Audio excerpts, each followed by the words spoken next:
Մի քանի օր առաջ Երևանում հրդեհվեց Երևանի ամենագեղեցիկ շենքերից մեկը՝ Կանազի մշակութային տան շենքը։ Բարև ձեզ, եթերում խորագիրն է, մեկ շաբաթյա ընդմիջումից հետո մենք նորից վերադառնում ենք, ես Գևորգ Էմինտերյանս, Ավետիք Քերոբյանը և մեր հյուրը, առաջին կին հյուրը, իմ ու Ավետիքի, Կարինե Փանոսյանը, հասարակական գործիչ։ Բարև ձեզ։ Անցած շաբաթվա կարևոր իրադարձությունից մեկը հրդեհներ, որ Երևանի ամենագեղեցիկ շենքերից մեկը, այսպես ու ամենադժբախտ շենքերից մեկը, Կանազի մշակույթի տունը հրդեհվեց ու պարզա, որ այդ շենքը այլևս շահագործման ենթակա չէ։ Պարզա, որ ոչ ոք պատասխանատվություն չի կրելու անգործության համար։ Պարզա, որ պատճառները չեն հայտնաբերվի։ Այո, չեն հայտնաբերվի։ Մենք մի քանի անգամ նկարել էինք այդ շենքի ներսը եւ ուրեմն այնտեղ բոմժանոց էր, լրիվ քանդած վիճակ։ Երկար ժամանակ դա տրվել էր Հրանտ Թոխածյանի հիմնադրամին, բայց չէր, այնտեղ պետք է ինչ-որ $1 միլիոն ներդրում արվեր, չէր արվել այդ փողը։ Տիգրան Ավինյանը դա հետ ինչ-որ դատարանի վճռով հետ բերեցին քաղաքապետարանի բալանս, այդ պայմանագիրը չեղարկեցին, խոստացան, որ այդտեղ լինելու է, չգիտեմ, ինչ-որ երաժշտական կենտրոն եւ այլն, երեխաները նորից սովորելու են մշակույթ, բայց Աչափնյակի մետրոյի մեկ էլ ինչ-որ մի բանի նման էլի։ Եվ այրվեց ու նաեւ հնչում են կասկածներ, ես ինքս էլ կասկածում եմ, որ դա կվերափոխվի, ուրիշ բան կդառնա, հյուրանոց կկառուցեն, ինչը կարող է մի երկու սենյակ տան, որ երեխաները մշակույթ սովորեն, բայց ամեն դեպքում պարզա, որ Երևանի ոչ միայն արտաքին տեսքին, այլ նաև այդ ոգուն շատ մեծ հարված է հասցվել։ Այս հյուրանոց ասացի, այս մյուս բանը, որ էլի այս շաբաթ ցնցեց, այդ մամուլի շենքը, որ սարքելու են հյուրանոց, որ մեր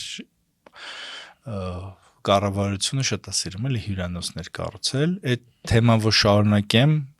էլի վստահ եմ, որ ակադեմիան լուծարելուց հետո հիմա այդ process-ն է տեղի ունենում, այդ շենքերը գրականության ու լեզվի ինստիտուտների շենքը,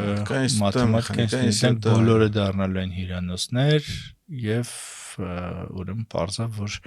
ի վերջո պետություն դրանք օտարելու է։ Դե չի բացառում, որ ասենք մնաց պետական բուհերը, որ կենտրոնում տեղակայված են եւ դրա մասին արդեն մի քանի անգամ խոսվել է, որ ակադեմիական քաղաք են տեղափոխվելու եւ այդ շենքերը կվաճառվեն, հասույթով ինչ-որ բան կարվի, բայց մենք գիտենք, թե դա ինչի համար է անում։ Երևանը եւ ընդհանրապես Հայաստանը իր ոգոց, իր էությունից զրկելու, կտրելու համար է արվում։ Ես այսօր դատ եմ հաղթել Մենոյի հետ ոդքասթի ժամանակ ես ասել էի, որ ԵՊՀ-ն փակելու են, որ Հովհաննես Հովհաննեսյանը ուրեմն բանը լկտի եւ պանամուս, չգիտեմ չի ասե, որ գիտի, որ ԵՊՀ-ն փակվելու է, բայց շնորհավորում է ԵՊՀ-ն կարևորում է եւ այլն։ Ինքը դիմել էր դատարան, ես այդ դատը հաղթել եմ։ Շնորհավոր։ Դատարանը կարծել է, որ ես ԵՊՀ-ի բիզնես գործարար համբավը չեմ վարկաբեկել։ Եկեք գանք բայց Կանազի շենքին, Կարինե ջան, դու մի մարդ ես, որը պայքարում է շենքերի համար, կասկադի տեսքի համար եւ այլ բաների, ինչ ես կարծում, էլի արդյոք սա պատահականություն էր։ Ես դեռ չեմ հանդիպել մի մարդու, որը կարծում է, որ դա պատահականություն էր, կարծես թե բոլորը միաձայն վստահ են, որ կար դիտավորություն։ Իհարկե դա ունի իր հիմքերը, բոլորս տեսնում ենք, որ վերջին տարիներին բոլոր այն շենքերը, որոնց հետ ինչ-որ բան է տեղի ունեցել, արդյունքում օտարվել են եւ վերածվել են բարձրահարկերի, երկնաքերների եւ այդ էժանագին կառույցները, որոնք աղքատ հոգեբանության ավելի շուտ հարող ճարտարապետության ուղղություն են, լցվում են Երևանում եւ լցվում են ցավոք սրտի եղած ճարտարապետական արժեք ունեցող կառույցների հաշվին։ Մենք տեսնում ենք Կասկադի պատմությունը ինչ է լինում մի քանի տարուց, մենք ել չենք ունենա ազգային գաղափարախոսությամբ, ազգային սիմվոլներով, ազգային ոգով ու հոգով թամանյանական ոճում կառուցված Կասկադ, մենք ունենանք մի գլխատված ազգային սիմվոլիկ կառույց, գլխատված ինչ-որ ժամանակակից, ինչ-որ թերի այդ աղքատի հոգեբանությամբ լցոնված համալիրով Եվ մյուս բոլոր շենքերն էլ այդ ճակատագրին են արժանանում։ Օրինակներից մեկը Աբովյան փողոցում Ալեքսանդր հյուրանոցն է, որի պատմական կառույցի ճակատը պահեցին եւ վերևում ինչ որ տարօրինակ անհասկանալի բետոնե նյութ բարձրացավ եւ բազմաթիվ են այդպիսի կառույցները։ Բնականաբար վստահ եմ, որ կանազին էլ նման ճակատագիր է սպառնում։ Ցավոք սրտի մեր իշխանությունները մշակույթ, արժեք, ավանդույթներ, ճարտարապետական անցյալ, պատմություն, այդպիսի բաներ չեն սիրում եւ Թամանյանի անունը տալով առաջին հերթին նվաստացնում են Թամանյանին, որովհետեւ մարդը նոր ուղղություն մտցրեց աշխարհի ճարտարապետության մեջ, համեմված ազգային գաղափարներով, ազգային սիմվոլներով նա նոր ձևաչափ, դասական ձևաչափ բերեց մեր քաղաքի համար եւ փաստորեն նրա անունը անընդհատ շահարկելով մենք ոչնչացնում ենք այդ թամանյանական ինքը ուզում էր սարքել այգի քաղաք։ Այո։ Հիմա մենք ապրում ենք Թամանյանի քաղաքում, որտեղ ծառ չկա, կտրում են բոլոր ծառերը։ Բայց ես ուզում եմ կտրում են առողջ, հասուն, մեծասաղ հնարավոր չի ապացուցել, որ դա առողջ ծառ է։ Ուրեմն այդ կանազի դեպքը պետք է խորությամբ հասկանալու համար պետք է վերհիշել Նիկոլ Փաշինյանի մի խոսքը, որ ասում էր, որ ումա պետք մշակույթը, որը փող չի բերում, որ ամեն ինչ պետք է փող բերի ու մշակույթն էլ պետք է փող բերի։ Գիտության մասին էլ էին դա ասում, եւ ամեն ինչ պետք է փող բերի։ Հիմա դա մի շենք էր, որը փող չէր բերում, եւ բայց հիմա երևի թե դա փող կբերի։ Իդեպ հանուն արդարության էլ ասենք, որ այդտեղ մի քիչ ոնց որ այս նոր ժամանակների շունչը չկար, էլի ոճը չկար, որովհետեւ 18 թվականից այսկոմ սովորաբար այդպես դեպքերը լինում են պայթյունի տեսքով, ոչ թե հրդեհի տեսքով, բայց այդ կանազը ոչ թե պայթեց, այլ երևի այդ դիմային բանը ուզում էին պահեին, էլի, այլ ուղղակի հրդեհվեց։ Սա ես ասենք այստեղից մի քիչ հեռու գտնվող, ասենք Սուրմալուի պայթյուններ, որ այս շուտով արդեն շենքեր կբարձրանան։ Բայց էլ գիտենք, հիշում ես Սուրմալուի պատճառը չհայտնաբերվեց։ Մի բան էլ եմ ուզում ասեմ, ավետիք ջան, կներես, որ ես քեզ ընդհատում եմ։ Ճարտարապետությունը սովորաբար այդ մշակույթը, որ աճում, գիտակցությունը եւ այլն, եւ հասնում է մի հատ ինչ որ տեղ, որտեղ արդեն իդեաները, գաղափարները մարմնավորվում են քարի եւ բանի մեջ, ինչ որ ձևերի մեջ։ Եվ Հայաստանի վերափոխումը շատ նման է մեր հիմիկվա ճարտարապետությանը։ Այսինքն մենք ունենում ենք ֆասադ, որի վրա գրված է Հայաստան, որը իբր ազգային ինչ որ նախշեր ունի, ինչ որ բաներ ունի եւ այլն, բայց իր բովանդակությունը այլևս հայկական չի։ Սա մեծ հաշվով դառնում է մեր պետության բաներից, այսպես փիլիսոփայական դրսևորումներից, այսպես նշաններից մեկը։ Իմիջիայլոց վատ իհարկե։ Մշակույթը փող բերում է, եթե նրա վրա անում են ներդրում։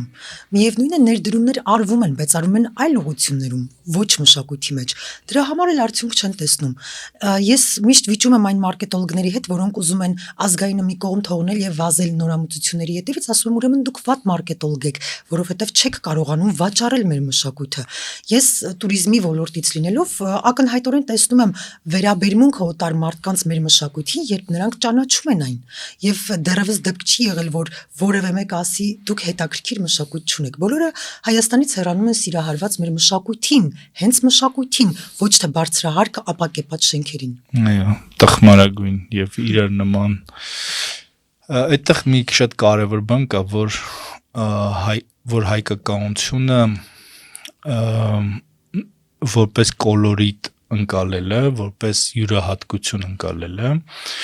իրականում մի քիչ այսպես մարքետոլոգների երևի խնդիրել է, էլի, որ կարողանան այդ շեշտադրումները ճիշտ անել, որ ինչ ենք մենք ավելացնում, ասենք, ինչ ենք մենք տալիս աշխարհին, ինչ ենք մենք ավելացնում աշխարհի մշակույթին։ Օրինակ, խորհրդային միության տարիներին օրինակ ասենք ինչ էր Հրանտ Մաթևոսյանը սիրված բան, որտեվ ինքը այդ բանի մեջ ընդհանուր խորհրդային մեյնսթրիմի մեջ ինքը հայկական կոլորիտ էր, չէ՞։ Նույնը, ասենք Վիլյամ Սարոյանը, ինչի է Վիլյամ Սարոյանը մեծ։ Բացի այն, որ իր արձակը, որ իր փիլիսոփայությունը եւ այլն, բայց այդ փիլիսոփայությունը հայկական, այսինքն ինքը այդ մյուս այդ ամերիկացի գիգանտների կողքին ինքը ավելացնում է հայկական ինչ-որ բան, բարության, քրիստոնեության, ինչի էլեմենտը կա, որը կոլորիտ ավելացնում է, էլի, այդ աղնա, որը դա պապիկսը շատ սիրում ասել Գևորգեմինը, որ աղնա, որը ճաշի մեջ դու իրեն չես զգում, բայց ինքը համը տալիս ճաշին, ճաշի բանը փոխվում է։ Հիմա եթե դու դա չես կարողանում, դա չի նշանակում այդ աղնա վատը կամ դա նշանակում է, որ դու ես անշնորհք, դու ես ապիկար կամ շատ ես լցրել, չես հասկանում այդ չափը, էլի։ Ուրեմն այս քաղաքի թեմայով մի բանի եմ ուզում անդրադառնամ, ուրեմն այս շաբաթ Տիգրան Ավինյանը մի գրառում էր արել, որտեղ ինքը ինչ որ, ու չասեմ տնային շորերով, բայց դրսի սովորական մարդու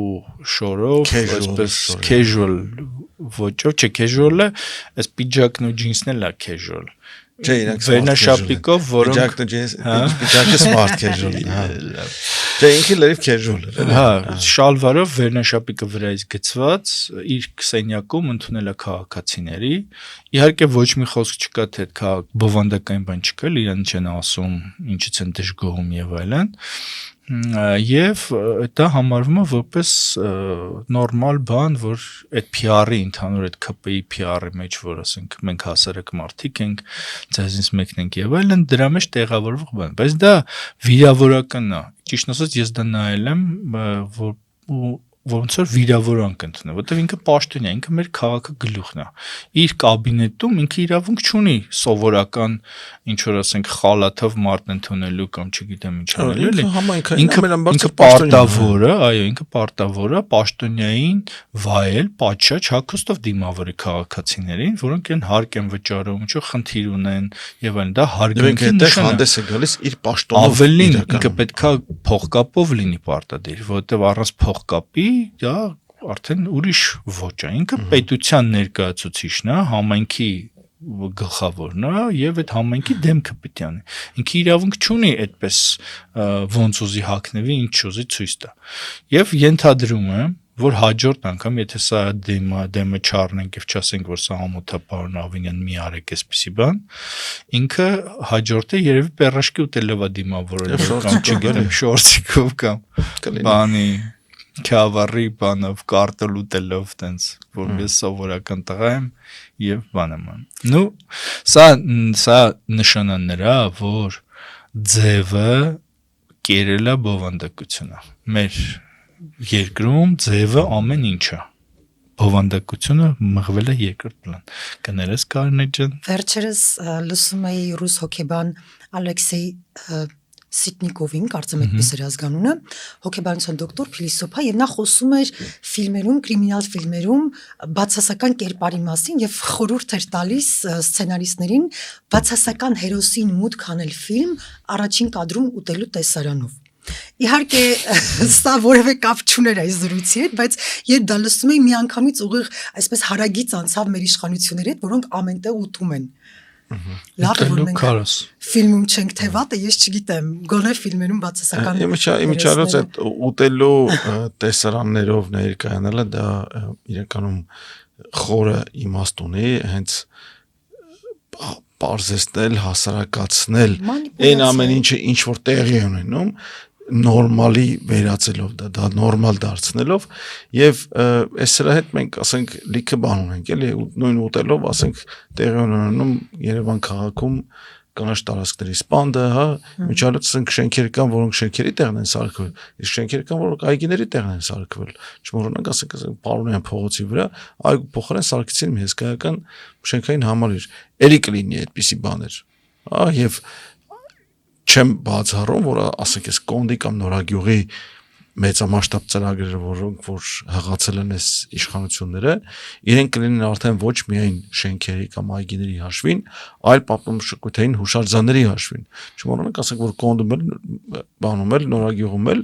կան պատմության հուշարձաններ։ Այո։ Եվ եկեղեցիներ կան, եւ գերեզմանոց կա, Կոզյանի գերեզմանոցը հին, եւ գիտենք, որ այնտեղ լրիվ ուրիշ տեսակի Կոզյանը դեռ խորհրդային տարիներին է ոչնչացվել։ Բայց մնացորդները կան ամեն դեպքում, նույն նպատակով։ Իմիջիայլոց Իսակովի պողոտայում անմիջապես Իսակովի արձանի թիկունքում արդեն սկսել են կառուցել։ Ու դա այդ չգիտեմ, այդ գեղեցկական պատկերացումը քաղաքի, որ համալիր չի դիտարկվում տեսարանը կամ բանը։ Օրինակ ասենք Թամանյանը հրապարակը այնպես էր նախագծել, որ ուրեմն այն բանի արմիության բանի դալանից նախկին արմիության շենքի կոնվերս բանկի մասիսը երևար։ Հիմա ասենք այդտեղ բարձրահարկել են, ոչինչ չի երևում կամ նայում ես հրապարակից ինչ որ փողոցից արդեն ճիշտ մասիսը չեն երևում։ Ընդ որում առաջին շրջանում օրինակ Գրիգոր Լուսավորիչ եկեղեցի նախագծվել է այնպես, որ հրապարակի Ամիրյանի կողմից ԱԳՆ շենքի կողմից, երբ որ նայում ես դեպի Տիգրան Մեծ պողոտա, այնտեղ երևում է Գրիգոր Լուսավորիչ եկեղեցին։ Այսինքն դեռ Վազգեն Սարգսյան դա հասկանում էր դրա կամ Լևոն Տեր-Պետրոսյանը դրա կարևորությունը, բայց քաղաքի հենց ճարտարապետական համալիրը, որ ինչ է նշանակում համալիրը։ Հիմա օրինակ Կոնդի եկեղեցին ինքը բարձունքի վրա կառուցված եկեղեցի է, որ դու որ կողմից էլ գաս, տեսնես եկեղեցին, չէ՞, բայց հիմա երկու կողմից, երեք կողմից արկել են բարձր շենքեր, որ այդ եկեղեցին դարել է ստորացված վիճակում։ Նույնը վերաբերում է օպերայի շենքին, երբ որ նայում ես Հյուսիսային պողոտայի սկզբից, որ ինքը պետք է լիներ փռված եւ ամբողջությամբ երևար, բայց քան որ մետր քառակուսին փող արժի եւ բան առաջ են տվել այդ նախագիծը, բան եւ օպերան երևում է ստորացված վիճակում։ Կիսած։ Հիմա նույնը լինելու է Իսակովի բան արձանի հետ, որտեղ եթե հետը բարձրանալու է մտ հսկայական, չգիտեմ, բարձրահարկ շենք, երկնակեր, ապա պարզա որ այդ արձանը դառնալու է արդեն ինչ որ մանր, չգիտեմ ինչ, էլի չի երևալու, չի հասկանում կան ավելի վատ բաներ Երևանում, էլի աշխատող բաց հանքերը, օրինակ, շինարարի հանքեր կան Երևանում։ Կուկուռուզնիկի տեղը երկար ժամանակ հիշում եք աշխատում էր բազալտի հանքը, հենց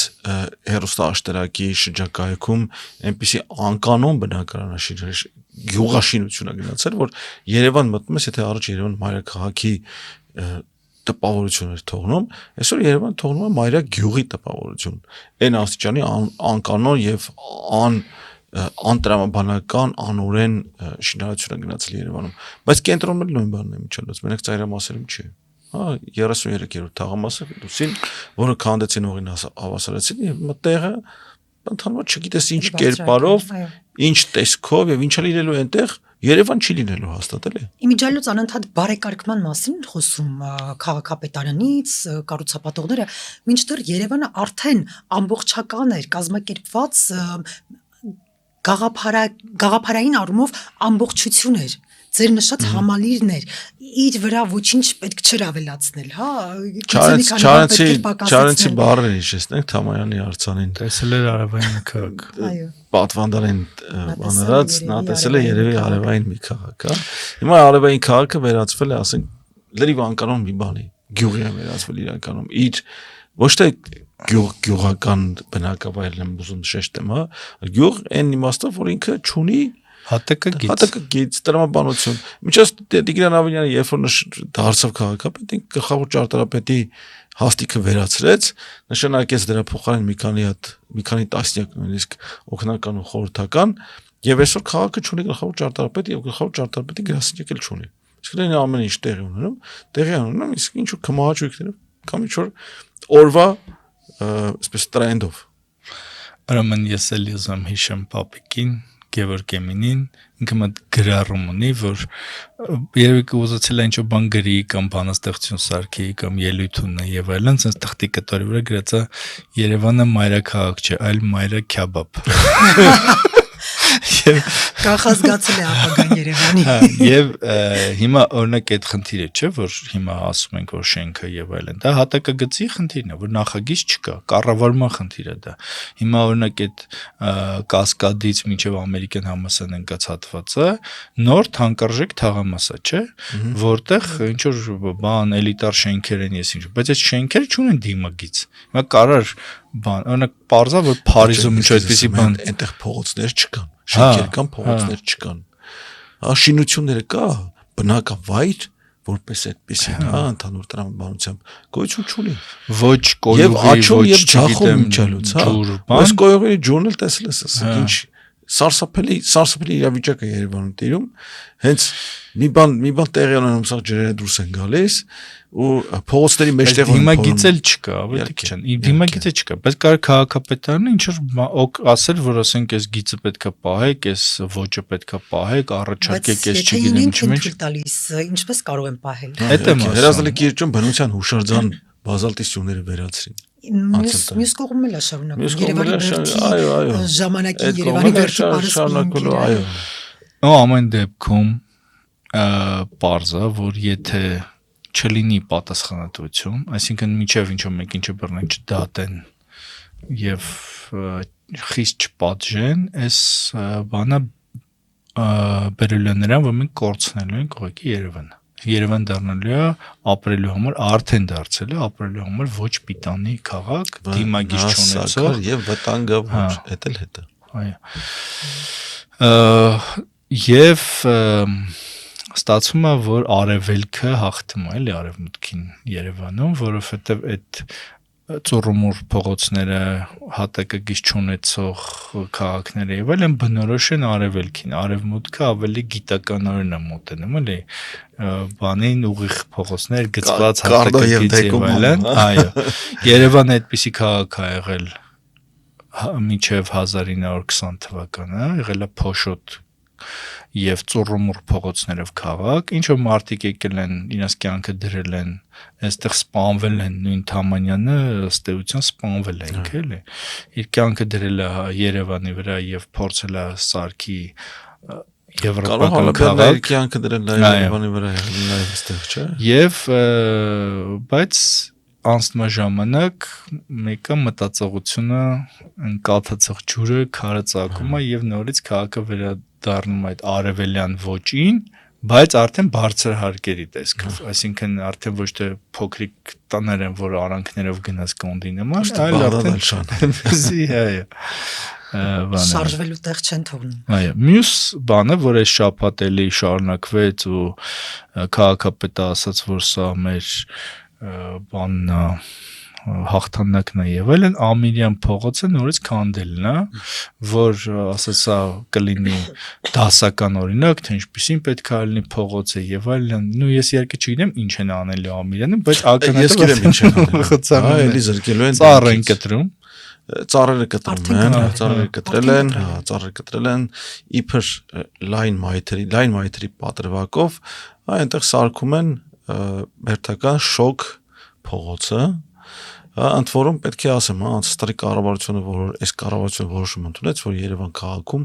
գույքերի սեփականաշնորհումից առաջացած փող պետք է ուղղեն Ամիրյան փողոցի եզրաքարերի փոխարինմանը։ Հիմա Երևանում այնքան տեղ կա, դրա մասին խոսել ենք նաև այս ջայում, այնքան տեղ կա, որ տարիներով չի տեսել, տասնամյակներով չի տեսել եզրաքար։ Էլ չեմ ասում նորմալ ասֆալտ, բայց որոշել են, որ այո, պետքա քաղաքի կենտրոնական փողոցներից մեկի եզրաքարերը փոխեն հիմա։ Լավ փոխել են ու փոշի են անելու, միջալոց ասենք, եթե դուք քիչ եք ման գալիս քաղաքում, ես շատ եմ քայլում փողոցով, հատկապես անձրևոտ այսօր։ Բայց նայում ես ոնց են շինարարություն անում, ասենք այդ եզրաքարերը հղկող էլեկտրական սարքերը աշխատում են առանց փոշեկլանման համակարգի, ասենք այդ փոշին, ընդ որում այդ մանր փոշինը, քարի փոշին, այդ քուլա բարձրանում է, նույնիսկ հեռախոսի մեջ նկարած ունեմ։ Բայց ամեն դեպքում տվել մեզ, որ մենք հրապարակենք։ Ցույց կտամ, եւ կնկարենք դա։ Այդ դա բան չի, իրականում դժվարություն չի իրենից ներկայացնում, բայց ամեն դեպքում մենք գործ ունենք իրականում Երևանի նկատմամբ բարբարոսական վերաբերմունքի հետ։ Հա ծառ տնկելու փոխարեն այստեղ դες բերում են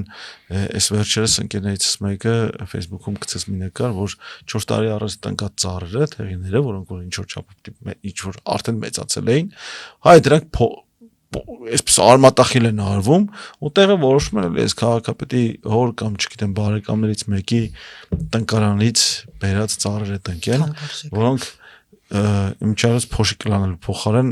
անցել ձմեռ ես ականատես եղա, որ ջրցան մեքենայում լվանում են այդ ծառերը։ Տերևաթափ չեն լինում այդ ծառերը եւ ձմեռվա փոշին կեղտը կուտակում այդ ծառերի տերևների վրա եւ ստիպված ծառ են լվանում։ Անպատկերացնել էր տեսնել այդպեսի բան։ Հիմա մենք իրականում գործ ունենք թշնամության հետ, ու սա անթակույց թշնամություն է։ Թե առաջ ասենք նախորդ քաղաքապետերի ժամանակ Երևան Զախարյան կամ Տաղմարքյան դա ինչ որ կերպ քողարկվում էր։ Համանումենտի այգին բաներեցին առանձնատները սարքեցին, բայց քողարկվում էր, ասենք ինչ որ այդ այգին չեր եւ այլն, հա, բայց հիմա անթակույց է կատարում այդ ամեն ինչը։ Ամեն դեպքում այդ կենտրոնական մասերին ձեռք չեն տալիս։ Իսկ հիմա արդեն այդ կենտրոնական մասերը բան չէ։ Այդտեղ մի հատ օրինակ կա, որ Անդրանիկ Մարկարյանը որոշում էր կայացրել այդ կարմիր գծերի վերաբերյալ, էլի որ ճարտարապետության մեջ պետք է լինեն կարմիր գծեր, որը արգելվում է։ Օրինակ Ծիծեռնակաբերդի դիմացի հատվածը այդ ստադիոնի կողքի հատված էլի, այդտեղ արգելվում էր ինչ որ բան կառուցելը։ Որ այնտեղից այո։ Ու այդտեղ ասենք ես մարդիկ այն որ այդտեղ սեփակել տեսք լիներ այդ ամենը։ Որ Ծիծեռնակաբերդի հուշահամալիրը Երևա։ Ես այն որ տեսա, որ այդտեղ ինչ որ մեծ շինարարություն է տեղ ունենում։ Եվ Արարատի տեսարանը հուշարձանից փակվում է։ Հա, հիմա ես չգիտեմ, դա այդտեղ չէ, հենց հուշարձան տակ, այսինքն երբ որ դու Դալմայի կողմից նայում ես հուշարձանին կամ ավելի ես կողմել այդ բանի հրապարակից որ նայում ես, այդտեղ շինարարություն տեղ ունենում։ Ես մտածի, որ դա երևի թե ստադիոնի որոշում կար, որ ինչ որ Բարսելոնան ստադիոներ կառուցում, թե երևի թե դրա անվան տակ ինչ որ շենք են կառուցելու։ Հա, Յուվենտուսը թե ես ֆուտբոլի մարզադպրոց սարքել։ Հա, ենթադրում որ երևի այդպես ինչ որ բան են սարքել, բայց դա նշանակում է, որ այդ օրենքը փոխել են, որ այդ արգելքը հանել են եւ այլն, եւ հիմա շուտով այդտեղ կբարձրանա բարձրահարկեր, հետո ինչ է լինելու, ասել են թուրքերը պահանջեցին, որ մենք ցեղասպանության հուշահամալիրը փակենք, չէ, կասեն հենա դուք հայերով տեղ կասարկեցիք, եսի ինչեր ու համալիրը չի երևն դրսից։ Սակրալ իմաստից զրկվում են տարբեր բաներ, ասացի մի քիչ առաջ Հալաբյան փողոցից սիսվորերում էր, սիսմասիվորերում էին, հիմա էլ չեն երևում։ Հիմա էլ չի երևում, ասենք այդ նույն արմենիությունների շենքի տալանից կամարից մասից էլ չի երևում։ Էբելի լիքը բաներ։ Վաղը Երևանից Երևանը չի երևալու։ Առաջ բարձրանում էինք Վերածննդի կոթող, հա, այնտեղ դիտա հրապարակից նայում ենք Երևանին, Երևան էինք տեսնում։ Հիմա նույնիսկ ամենաբարձր կետից Երևանը չի երևալու, որտեղ դա արդեն Երևանը չէ։ Ու մենք դրանից հետո կբողոքենք մեր բախտից, կասենք մեր բախտը, հայի բախտը, սև ճակատագիրը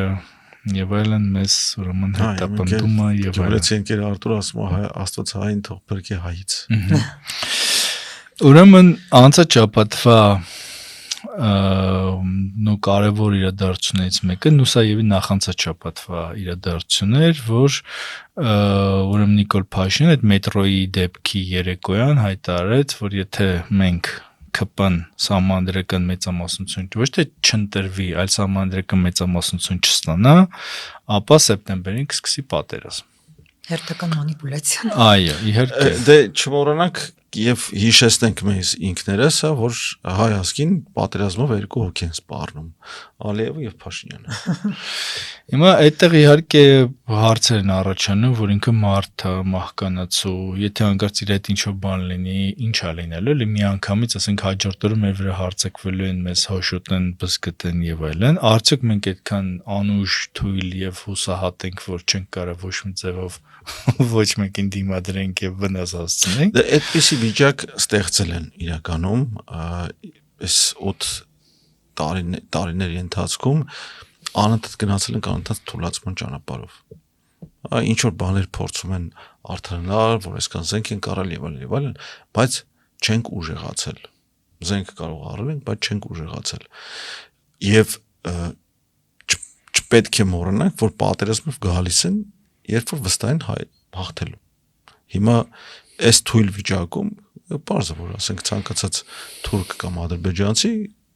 կուզենա մեր վրա գա պատերազմով, եթե մենք թույլ լինենք։ Եվ թույլ լինելու ենք, եթե լինի սահմանադրական մեծամասնություն ինչ-որ ուժի մոտ ազգային ժողովում, որովհետև դա բերում է իշխանության բացարձակացման եւ դրա հետևանքով կոռումպացվածության։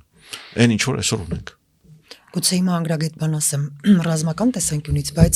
մեր պատմությունը մեզ բազմաթիվ օրինակներով ցույց է տվել, որ ուժեղ լինելու համար հայերիս համար գոնե զենքը դեր չի կատարել, այլ մեր հոգեբանական վիճակը։ Մեր համախմբվածությունը շատ դիպուկ բան ասեցիք։ Այս տարիներին եւ սիմվոլների ոչնչացումը, սկսենք Արարատից որպես սիմվոլ եւ ազգային ճարտարապետության ոչնչացումը եւ հեղինակների, այո, գրականության մեջ հեղինակներին գրքերից ջնջելը, պատմության դասագրքեր փոխելը, միանշանակ Արցախը բնականաբար սրանք են մեզ թույլատրել եւ ես վստահ եմ, որ Նիկոլ Փաշինյանը որքան երկար մնա իր աթոռին, որքան շատ ծաղրի հասարակությունը, այնքան մենք ավելի ենք թուլանալու եւ եթե նույնիսկ ունենանք աշխարհի խոշորագույն զենքերը, բնականաբար չենք կարողանալու ոչ մի թշնամու դեմ պայքարել։ Դե ընդհանրապես ասած իրենց բոլոր գործողություններով իրենք ականապատել են երկիր իրականում եւ մենք ընկերներով վերլուծում ենք այս վերջերս նստած փորձում ենք հասկանալ թե որտեղ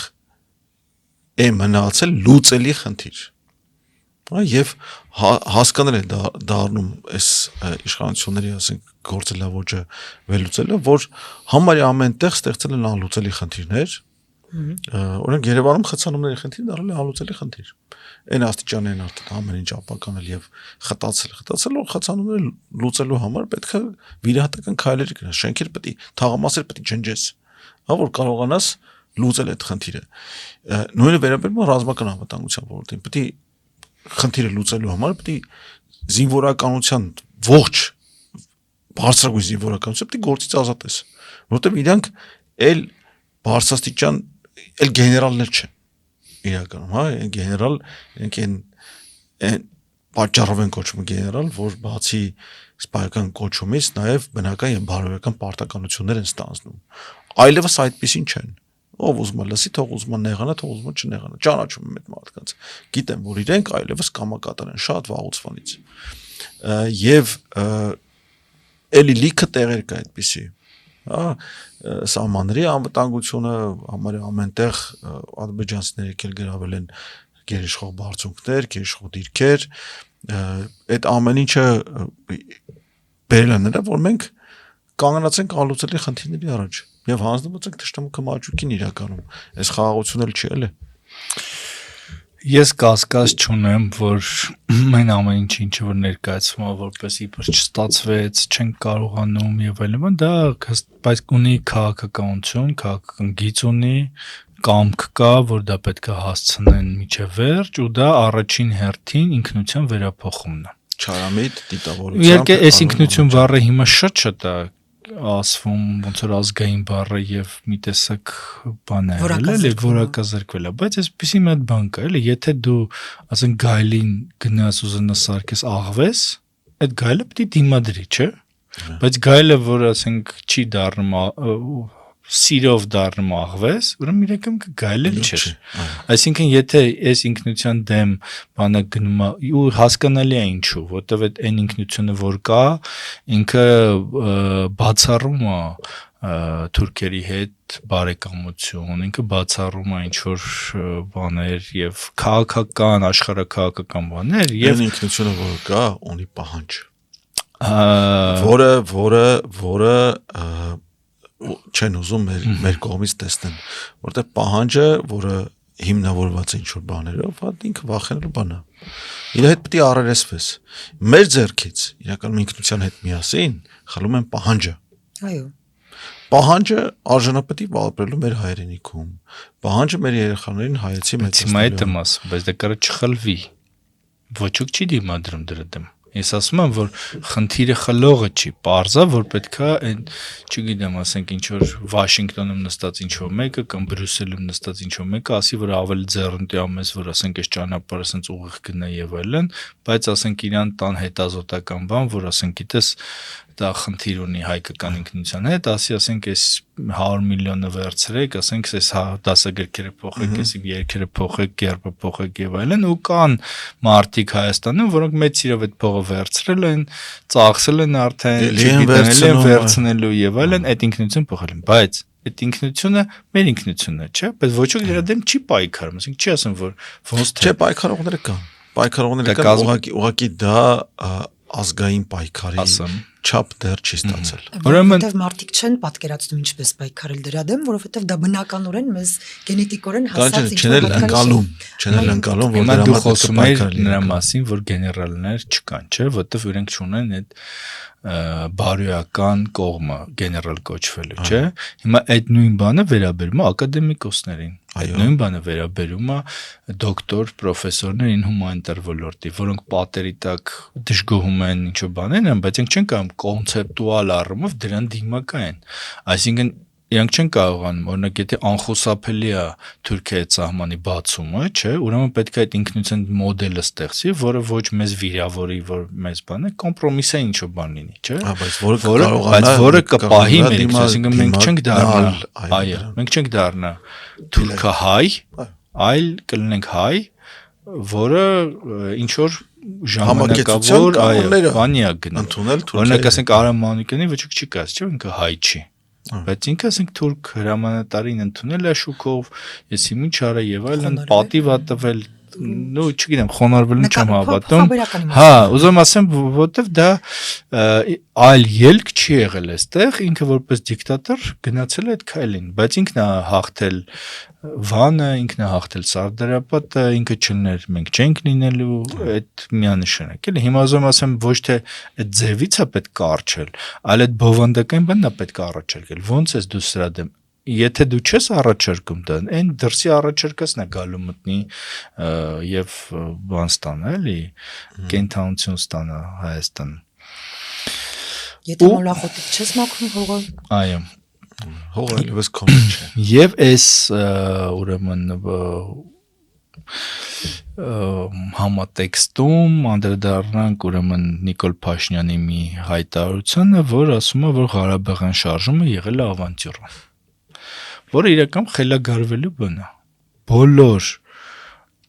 քաղաքական գործիչները, բոլոր, չգիտեմ, զինվորականները, բոլորի արմատը կամ Լևոնից է, կամ Վանոյից է, կամ Վազգենից է, կամ ինչ որ ձևով 88-ից է,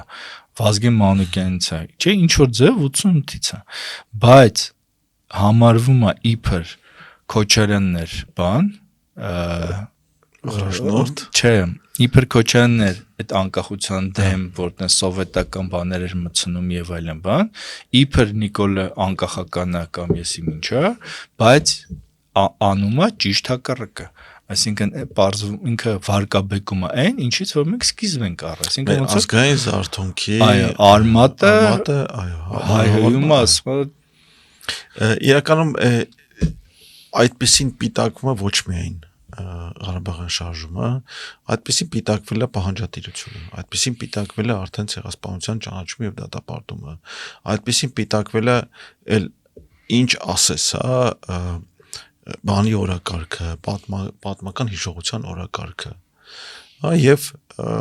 այս հայտարարությունները այն ահագնացող թափով են սկսել բանանել, որ թվում է թե արդեն հոգեվարքային ցնցումներ են այս սրանց մոտ, բայց մյուս կողմից էլ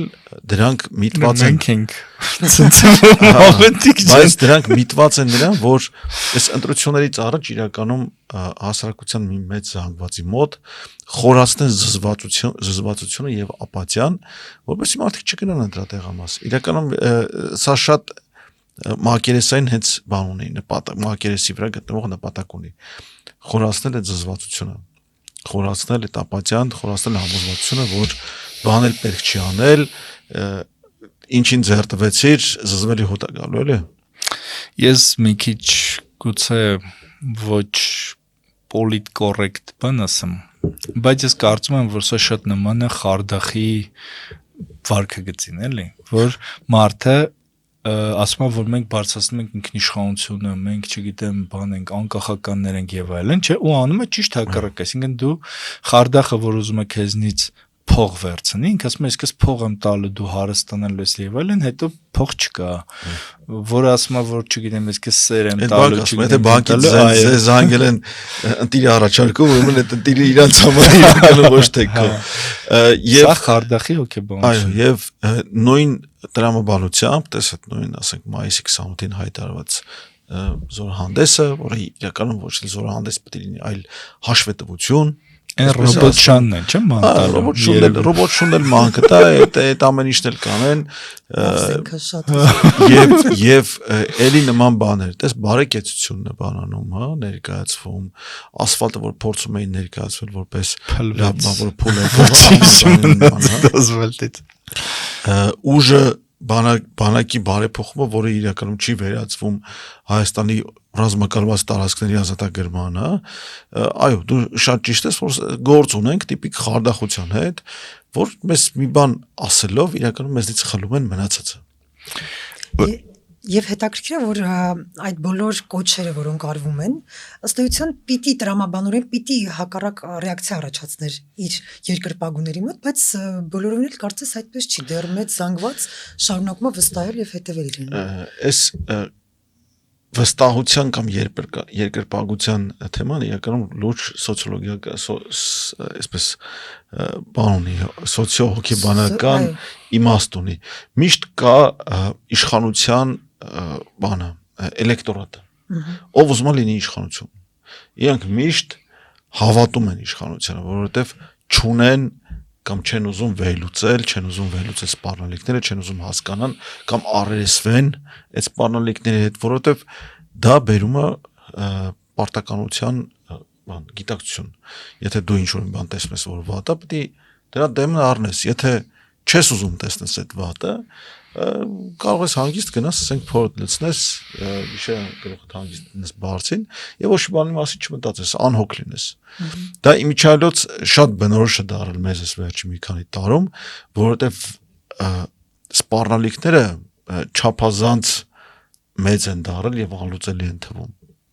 Բայց լուծումը կա իրականում, այն ինչի մասին մի քիչ առաջ խոսեցինք, դա ոչ զենքն է, ոչ զրահը, այլ մեր համախմբվածությունը եւ հավաքական կամքը։ Ուրեմն մի երբ որ երիտասարդ էի, զարմանում էի, որ ինչ-որ մարդիկ կան, որոնց տանը կամ աշխատանքի վայրում միշտ միացած էր ցանցային ռադիոն։ Հիշում եք այդ ցանցային ռադիոն։ Եվ փորձում եմ հասկանալ, թե ինչ ընդհանրություն կա, ասենք ԵՊՀ ինչ որ դասախոսի ամբոնի վարիչի եւ ասենք ինչ որ բարեկամի, հարևանի, եսի ինչի մեջ, հետո առաջին նմանություն որ հասկացա տարիքն էր, հասկացա որ ասենք բոլորը տարիքով մարդիկ են, բայց ռադիոն այնպես էր միացրած, որ չէր լսում ինչեր բանանում, էլի, լսում էր որ շոց էր, հա։ Հետո հայտնաբերեցի, որ եղել է բան, օրենք, որ ռադիոն եթե անջատում ես, այսինքն սկզբնապես ռադիոն չի ունեցել անջատելի ֆունկցիա, պետք է միշտ միացած լինի, որովհետև կարող է Ստալինը, ասենք, ինչ որ ելույթ ունենա կամ ասինքն եւ տագնապյազդաշան այդ ամենը պետք է այդ ամենը պետք է ռադիոյով բան ու անջատելը նույնիսկ բան է եղել քրեական գործ բան է եղել, որ ասենք անջատելը, դատապարտվել է, որ ասենք մինչև ռադիոն խորհրդային միջեր ժամանակ դրա հատուկ առանձին վճարվում էր տան ռադիոն, տնային ռադիոն առանձին վճարվում էր։ Հա, առանձին հեռախոսի լարով եկող բաներ, որը առանձին լարով գալիս հեռախոսի լարը չէ։ Ուրեմն հա առանձին բողոքի հեռախոսի լարը, հա։ Հետո երկրորդ նմանությունը, որ այդ մարդկանց մեջ հայտնաբերեցի, այն էր, որ այդ մարդիկ միշտ իշխանության կողմից են։ Միշտ։ Այսինքն, ասենք Լևոն Տեր-Պետրոսյանի իշխանությունը կա բողոքի ալիք եւ այլն բան, իրենք ասում են, որ չէ, Լևոն Տեր-Պետրոսյանը ճիշտ է։ Հենց Լևոն Տեր-Պետրոսյան գնաց, որ այո, մենք փրկվեցինք, բան։ Հետո իհարկե այդ մարդիկ գնացին եւ հետո Ռոբերտ Քոչարյանից հետո չեմ բանը, բայց այդ բանը, որ կուսակցությունը որոշում է կայացնում, չէ, գիծը փոխվեց, դու պարտավոր ես այդ որոշումը քարոզել, չէ։ Ես դա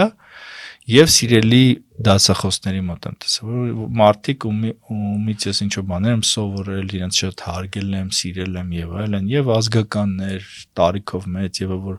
իմաստություն, բայց ես հասկացել եմ, որ սա այդ տարիքային բանի ազդեցությունն է, որ դա մտածողություն է, որ սովետում դա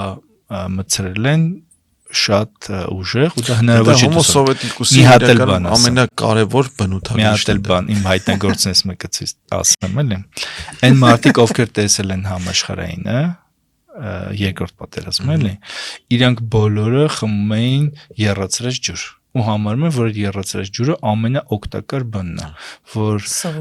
սովորույթը, որ չգիտեմ։ Ու ես հասկանում եմ, որ այն ժամանակ եւ թեյ չի եղել կամ էսի ինչ չի եղել, դա դեզինֆեկցիայի բան ձև ա եղել եւ այլն, այդ եռման ջուր խմել էլի, որ ասենք այդ 20-ից չգիտեմ 35 թվականներ ծնվածները բոլորը դա ունեին էլի, որ ես տեսել եմ։ Հիմա ինչ եմ ուզում ասեմ, մենք գործ ունենք այդ որ անդադ որ աջակցում ենք, նաև այս մտածողության հետ։ Հիմա նոր գալիս է այս անկախության բանը, որ 90 թվականին ծնվածները արդեն ինչ որ բան թելադրող են դառնում, բայց ցավոք տեսնում ենք այդ մտածողությունը շարունակում է հաղթել։ Օրինակ տեսնում ես երիտասարդ քաղաքական գործիչը քեզ թվում է, որ ինչ որ մանավանդ ինչ որ ասենք ժամանակակից բաներ ունի, պրիչոսկա ունի, չգիտեմ ինչ ունի, սաներվածք ունի, բայց մտածում ժամանակակից շորովա, ջինսովա եւ այլն, բայց ասենք գովերկումը Ստալինին, գովերկումը չգիտեմ ինչը, կամ կուսակցության առաջնորդը ասել է ինչ որ բան, ինքը այլևս դրանց դուրս չի գալիս, ոնց քառակուսի ինչ որ բան, չէ՞, ու մտածում ես, որ այդ մտածողությունը արդյոք կհաղթահարվի, արդեն սկզբում մտածում ես, որ սերունդը կփոխվի, կհաղթահարվի, հետո մտածում ես, որ все-таки այդ մտածողությունը ավելի ուժեղ է, քան թե բանը սերնդային փոփոխությունը, էլի։ Երևի կրթական համակարգում ինչ որ բան պետք էր արդեն փոխած լինենք, որ կարողանանք այսօր հաղթահարել նաև այս խնդիրները։ Իսկ մենք տեսնում ենք, որ մեր կրթական համակարգում գոնե դպրոցներում պահպանվում է խորհրդային շրջանի կրթական համակարգի մի կլոր չափաբաժին, մանկավարժներից մի մասի մոտեցումն է նույն սկզբունքով, դասախոսների մի մասի մոտեցումն է նույն սկզբունքով, աշակերտները նույն սկզբունքով են դաս սովորում եւ համեմատում ես տարբեր երկրների կրթական համակարգի հետ, տեսնում ես, որ մեզ մոտ մեծ հաշվով 40-ից վերև եւ 20-ից փոքր տարիքի մարդիկ նույն կրթությունն են ստանում։ Ցավոք ազգային զարթոնքի մեջով անցնելով, ազգային զարթոնքի գործընթացի մեջով անցնելով, մենք ոչ ստեղծեցինք ազգային կրթական համակարգ, ոչ էլ եւ նաեւ այդ պատճառով չստեղծեցինք իրականում ազգային պետություն։ Մեր պետությունը ոչ էլ ազգը դարձավ քաղաքական, որը պարտադիր պայման է հենց ազգային պետություն ստեղծելու։ Ցավոք մենք ճանապարհին ինչ որտեղ էլի տրվեցինք այս խորովածակյաբաբային բանին գայթակղությանը, ընդ որում այդ խորովածակյաբաբային գայթակղությունը տրվում ենք ամեն անգամ պատերազմից հետո։ Ես ցավով երբ 20 թվականի պատերազմից վերադարձա, ասենք նոր տարուն գնացել էի ընկերներիս հետ Եռաբլուր եւ տեսա, ասենք սալյուտ խփող ժողովրդին ու այդ խորովածակյաբաբային բանի մոտեցման վարձցուն այս բաններ էլի արտահայտումներ դա։ Գուցե սոված մնալու վախն է մարդկանց մոտ։ Չէ, դա գայթակղություն է իրականում, դա գայթակղություն է, դա գայթակղություն է, որը մեզ հրամցում է այդ գայթակղությունը եւ շատերը տրվում են։ Ավետիք ջան, ես քեզ հետ լրիվ համաձայն եմ, բայց աբսուրդը այդտեղ է, որ մենք ոչ թե ինչ որ սայրում ապրող ժողովուրդ ենք, որ գիրգրականություն չունենք ու չգիտենք ինչ է դպրոցը, այլ մենք ժողովուրդ ենք, որը ուներ, ասենք, սփյուռք եւ այդ սփյուռքում կար ազգային դպրոց, բայց որևէ նախագահ որևէ, չգիտեմ, կրթության նախարար չի գնացել Սփյուռք, դուրս ծեծել, ասել մի հատ ասենք համազգայինի այն դպրոցի ծրագիրը տվեք, մտնենք, տեսնենք դուք ոնց եք անում, կան հին այ բնարանները բացենք եւ այլն։ Հակառակը սովետահայերենով Ընդհակառակը ոնց թե, ասենք ոնց ուղղագրությունը մեր համար ուղղագրությունից այն կողմ հարց չկա, ինչ դասական ուղղագրություն, միայն սա եւ այլն։ 40 թվի ուղղագրություն։ Ասենք ինչ այդ ուղղագրությունը ինչի այդպես ասենք մարդկանց բանանում, եթե կա ազգը միավորելու խնդիր։ Ասենք ոնց կարա այդպես բան լինի, չմտնեմ ես դաշ։ Ես մտեմ ես դաշ, կար ռեպլիկով։ Վերջ։ Իրականում անկախ Հայաստանում պատմության մեջ առաջի պետական պաշտոնյան եմ եղել, որ դասական ուղղագրությամբ նամակ եմ ստացել մուտք արել եւ պատասխան տվել։ Ուրեմն բոլոր պետական կառույցները միշտ մերժել են, բայց իմ ընկերների եւ այսպես բանով տակից փորելով բերել հասել ենք դրա։ Ուրեմն ինչպես օրենքը չի բանում հստակեցնում, որ ուղղագրությունն է ճիշտ է, երկուսն էլ ընդունված բան է։ Այդ Հայրիկյանը դատան է դիմել 2005 թվականին ու պարտվեց այդ դատա, որ լավ էլ պետք է այս ուղղագրություն լինի։ Հետո ուրեմն հիմա Պոլսահայ շատ լուրջ մտավորական, նաև հոգևորական դարձել Սևան Դերմենջյանը, չգիտեմ գիտեք, չգիտեք, հա։ Շատ տաղանդավոր տղա, շատ լավ ընկեր։ Ինքը Պոլսից եկել է Երևանում բանասիական սովորելու ու մի դասախոս ունենք, ես իրեն շատ սիրում էի լուսահոգի Ալեքսանդր Մարկյան, ինքն ինձ դեռ շատ սիրում, բայց ինքը բան էր, կոմունիստ մարդ էր, որ ասում էր պարոն Մարկյան չէր բարևում, ինչքան է սիրել, պիտի սիրին գեր Մարկյանը, որ բարև էր։ Ու այս Մարկյանը Սևանին թելադրություն էր տալիս բանից առաջ, Սևանը գրում էր դասական ուղղագրությամբ, ինքը կտրում էր։ Ու այս Սևանը, որ բոլորից շատ գիտելիք ուներ, ամենաշատ բաններ, պատրաստվածություններ եւ այլն, ինքը անդադ ինչ որ դուրս մնալու որտեղ այդ բանը չէր ընդունում։ Ես չգիտեմ հետո ոնց էին այդ հարցը փակում, բայց այդպես ու դա ինչի հետևանք է մտածողության։ Իսկ եթե դու ունես այդպես նեղմիտ հայացքներ, դու երբեք չես կարա ազգին համախմբես, դու չես կարա ազգին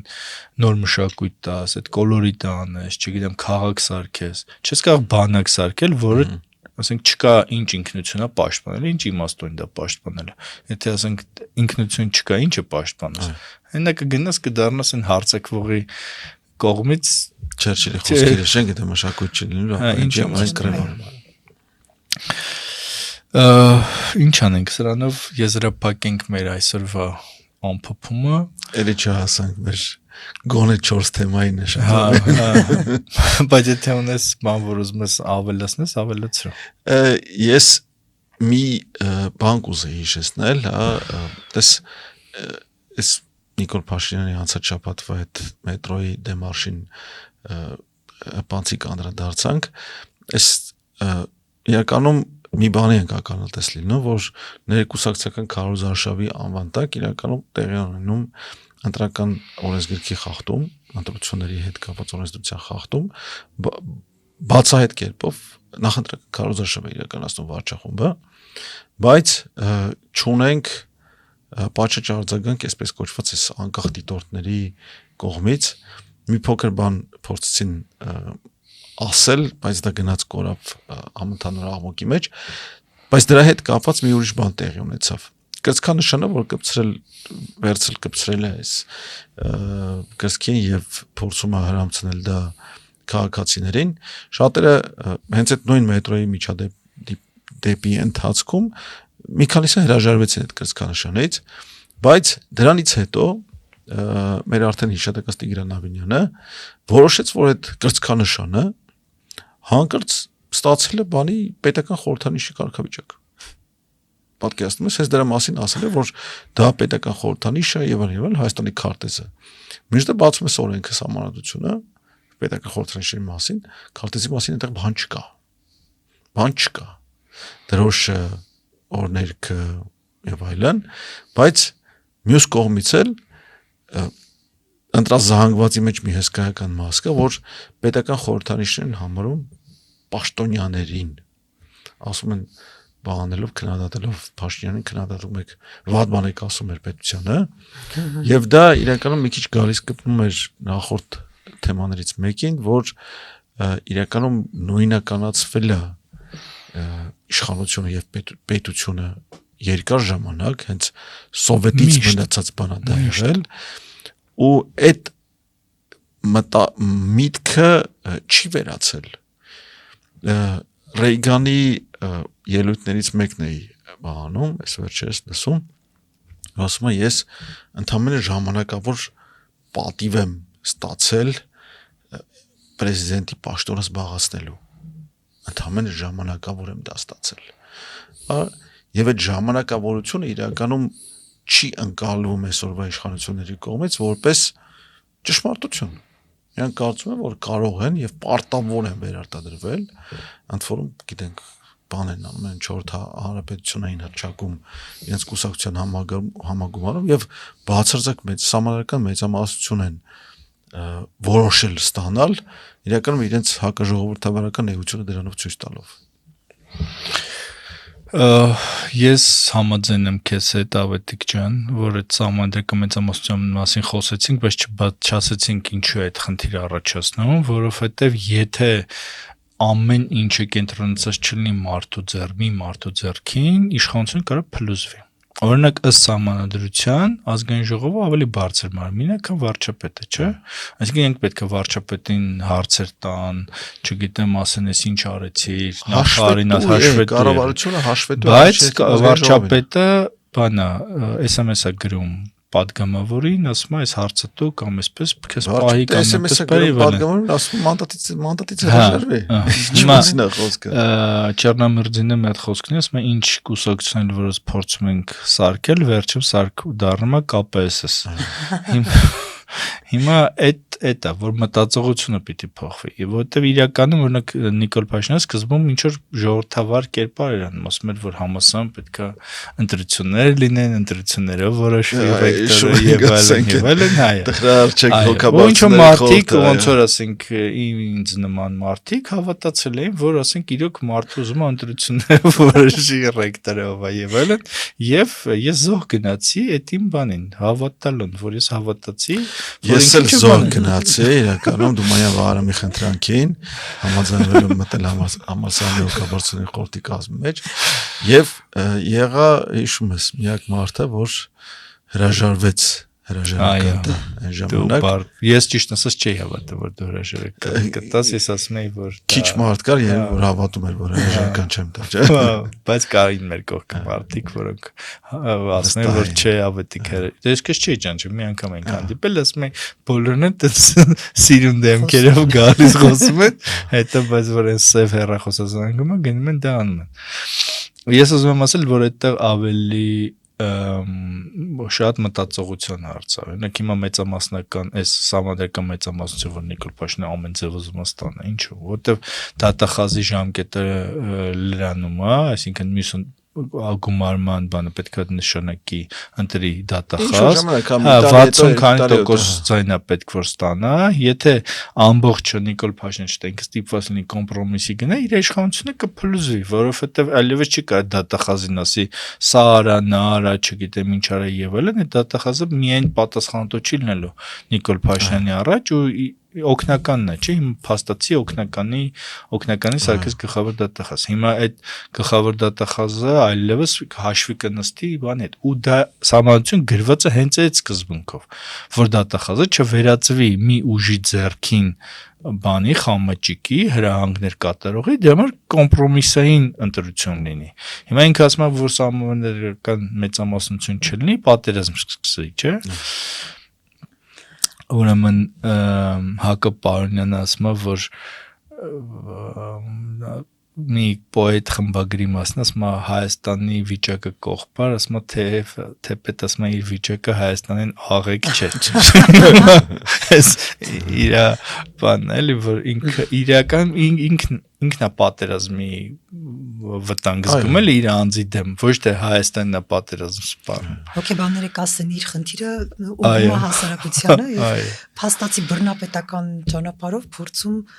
շարունակել իր ծաղրը ժողովրդի նկատմամբ։ Բայց այդ Պարոնյանի խոսքի հետ կապված ինձ որ հարցում են ոնց ես, ասում եմ երկրից ես լավ չեմ կարող լինել։ Ընդհանրապես Պարոնյանը մեր չգնահատված, չհասկացված բանից մեկն է, որ այնտեղ այնպիսի բարձրակարգ հումոր, երգիծանք եւ փիլիսոփայություն կա, որ ու ազարմանել է թե ինչու մենք դպրոցներում նորմալ չենք անցնում, նորմալ չէ մի քանի բան կա։ Չի։ Հենց դրա համար էլ չենք անցնում։ Դե Օծյանը հա, բայց Պարոնյանը այդ ազգային ջոչերը կարդիս կոչման, որ մեր ընթերցողները, դիտողները մեզ կարդան, որ ոնց որ ասենք հիմիկվա բանի մասին լինի։ Հենց դա է խնդիրը, որ այն մարդիկ, որոնք դասականները հայ, որոնք արդիական մտածողություն ունեն մեր օրյա ժամանակներում, նրանք այսօր մերժվեցին ու դասագրքերից փաստացի դուրս գծվեցին։ Պարոնյանը միշտ էլ մերժված է, որովհետև Պարոնյանը սովից է մահացել։ Դե համար այդպես, բայց մենք կվերագտնենք, կբացահայտենք այն նորովի Պարոնյանին։ Ավարտենք այսքանով, հարգելի ավետիք։ 10 րոպե ես բաներեցի, երկարացրեցի, բայց կարծում եմ, որ կարևորը որ մենք բան ենք անում, բացում ենք հարցը, հա, ինչու, որովհետև կարող է թռուցիկ անցնենք բաների վրա, մեր ցուցակի վրա, միշտ էս վերջի մի քանի ամիսը ցուցակեսին հազիվ ենք ասնում։ Այո, ես ճոխ գրում եմ խոսակցությունից առաջ, բայց խորքային բացել շատ կարևոր, որ նաև մենք ինքներս կարողանանք ուշադրություն կենտրոնացնել հարցերի եւ հարցերի խորության վրա եւ սովորենք դա անել եւ սովորեցնենք նաև մեր լսողներին եւ դիտողներին։ Այո։ Սիրելի հետևորդներ, շնորհակալություն, որ նայեցիք մեր հաղորդումը, հիշեցնեմ, որ Ավետիք Քերոբյանի, ուրեմն եւ մեր հյուր Կարինե Փանոսյանի հետ փորձեցինք ամփոփել անցած շաբաթվա գլխավոր իրադարձությունները։ Կհանդիպենք մյուս շաբաթ։ Ցտեսություն։ Ցտեսություն։ Հաջողություն։